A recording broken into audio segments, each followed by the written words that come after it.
Trump is collapsing, and this time the attack isn't coming from the left. It's coming from within. Fox News, Tucker Carlson, Megyn Kelly, the very people who built his political career are turning against him over the war with Iran.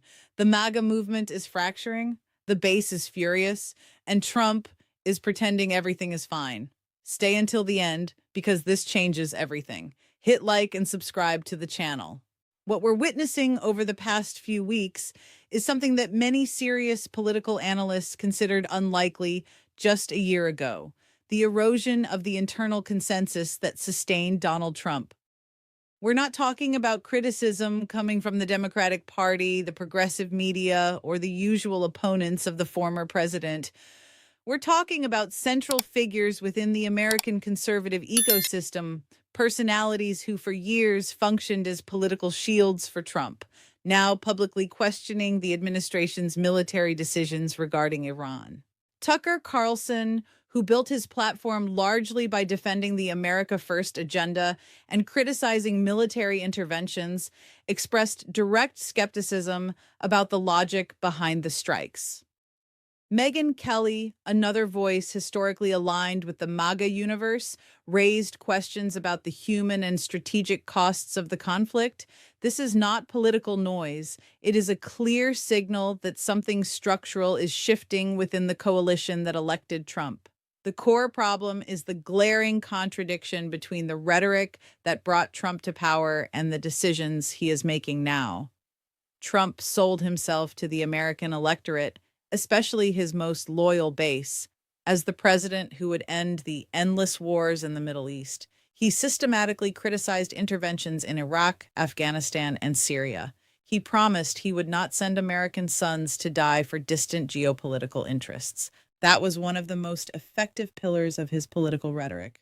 Now, faced with a conflict with Iran that is escalating rapidly, with American military personnel already dead and the concrete possibility of even deeper involvement, that promise seems hollow. And the very allies who helped amplify that message are being forced to acknowledge the contradiction. What makes this situation politically explosive is not just the criticism itself. It's who is doing the criticizing. When Fox News starts questioning whether the United States should be in this war, when conservative commentators publicly acknowledge that the conflict already looks like a full-scale war that is not conventional political opposition, it is a fracture within Trump's own support structure. And that fracture has real consequences. The MAGA movement is not monolithic. It is composed of voters with diverse motivations, and a significant portion of that electorate is deeply skeptical of military adventures abroad. These are people who voted for Trump precisely because he promised the opposite of what is being done now. Feeling betrayed is not an exaggeration. It is a rational political assessment in light of what is happening. One of the most serious questions raised by critics, one the Trump administration has yet to answer satisfactorily, is the absence of a consistent justification for the strikes against Iran. In different contexts, at different moments, different members of the administration offered different reasons for the military escalation.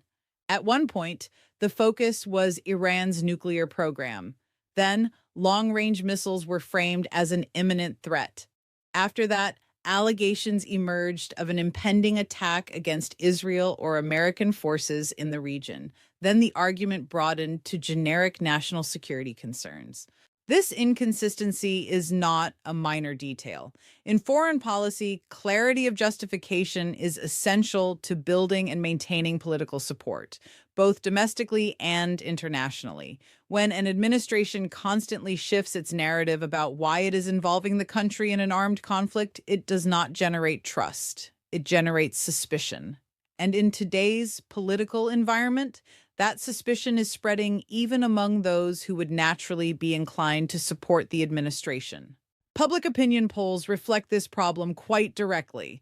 Numbers pointing to only 27% public approval of the strikes against Iran are politically devastating. That means roughly 3/4 of the American electorate opposes, or at best is indifferent to, the military action. For a president who built his political identity around the idea of representing the American people against a supposedly corrupt establishment, having three-quarters of the population oppose one of his central decisions is a contradiction that cannot be ignored. Serious critics are also raising questions about the concrete human cost of the conflict. American service members have already lost their lives. Others are in active danger zones. And according to analysts consulted by reputable outlets, there is no clear exit strategy. There is no publicly defined strategic objective. There is no metric of success that the administration has communicated transparently to Congress or to the American people. This echoes in a deeply troubling way the worst moments of the wars in Iraq and Afghanistan. Conflicts that cost trillions of dollars, thousands of American lives, and left the region profoundly destabilized. And it is no coincidence that this comparison is now being drawn by commentators who, for years, were among Trump's loudest defenders. They are recognizing the pattern, and they are finally saying so out loud. Trump's response to all of this has been, at best, unsettling. Rather than presenting a detailed strategy, he downplayed concerns, claimed that MAGA loves what I'm doing, and framed the conflict as a demonstration of American military power. But rhetorical confidence is not the same as strategy, and a fracturing political base is not the same as unconditional support. The conflict with Iran is producing consequences that extend far beyond American borders, adding a layer of complexity the Trump administration clearly did not anticipate or chose to ignore. Iranian drone strikes, energy supply disruptions, a sharp spike in oil prices, and the partial shutdown of commercial flights in the region are concrete signs that stability in the Middle East is being seriously compromised. Thousands of American citizens are reportedly stranded in the region, unable to leave for safety reasons. This is not an abstract number. These are real people, real families, living with the direct consequences of a decision made in Washington, without clear explanations as to why that decision was necessary or what the administration intends to do to protect them. From a geopolitical standpoint, the questions that remain unanswered are equally grave. Which American allies genuinely support this military operation? What is Israel's role in this equation? Was there external pressure that influenced the decision to escalate the conflict? Some analysts have raised the question directly. Does the decision to strike Iran primarily reflect American national interests, or is it the result of geopolitical pressure from actors with their own agendas? That is a legitimate question, and the administration has yet to answer it. The long-term political risk for Trump is substantial. Losing the support of influential figures in the conservative media has a cascading effect. These voices help shape the perception of millions of voters who rely on them to interpret complex political events.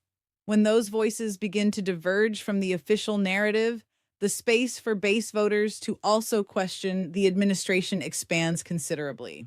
There is a principle every serious political analyst knows. Political bases are not monolithic, and they have limits. The MAGA movement was built around a specific set of promises and values, among them explicitly the rejection of foreign wars and the prioritization of America's domestic problems. When an administration systematically violates the commitments that brought it to power, it is not merely making a tactical political error, it is corroding the very foundation upon which it was built. What we are witnessing now may be the beginning of a significant realignment of the American political landscape. If the criticism continues to grow, if polls continue to show majority opposition to the war, and if more conservative media figures follow the path of Carlson and Kelly, Trump will be facing a challenge of a magnitude that his usual rhetoric may not be enough to contain.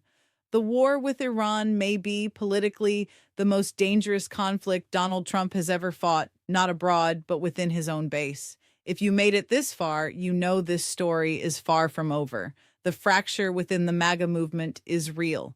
The deaths are real, and the unanswered questions are real.